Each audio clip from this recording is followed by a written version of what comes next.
I love the actual dance between humility and having a strong opinion on stuff, which is a great. It's a fascinating dance to pull off. And I guess the way to do that is to just expand into all kinds of topics and play with ideas and then change your mind and all that kind of stuff. Yeah, it's interesting because when people react against you by saying you are being arrogant about this, 99.999% of the time, all they mean is I disagree. Yeah. That's all they really mean, right? Yeah.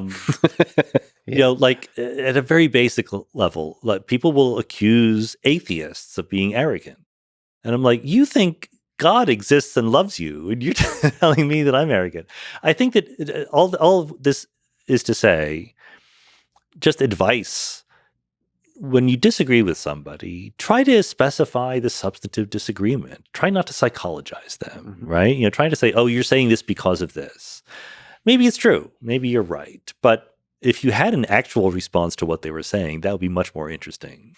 Yeah, I wonder why it's difficult for people to say or to imply, I respect you, I like you, but I disagree on this. And here's why I disagree. Like, I wonder why they go to this place of like, well, you're an idiot, or you're egotistical, or you're confused, or you're naive, or you're, all the kinds of words, as opposed to like, I respect you as a fellow human being exploring the world of mysteries all around us, and I disagree. I will complicate the question even more because there's some people I don't respect or like. And I once wrote a blog post. I think it was called The Grid of Disputation. And I had a 2x2 grid, and it's, are you someone I agree with or disagree with? Are you someone who I respect or don't? Right?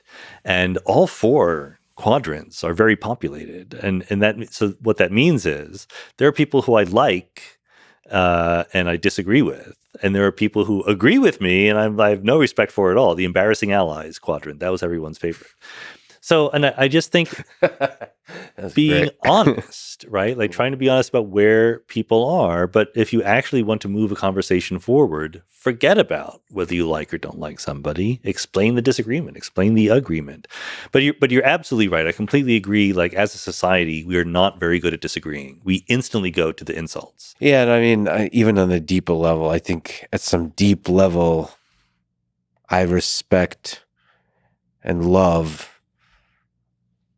the humanity in the other person.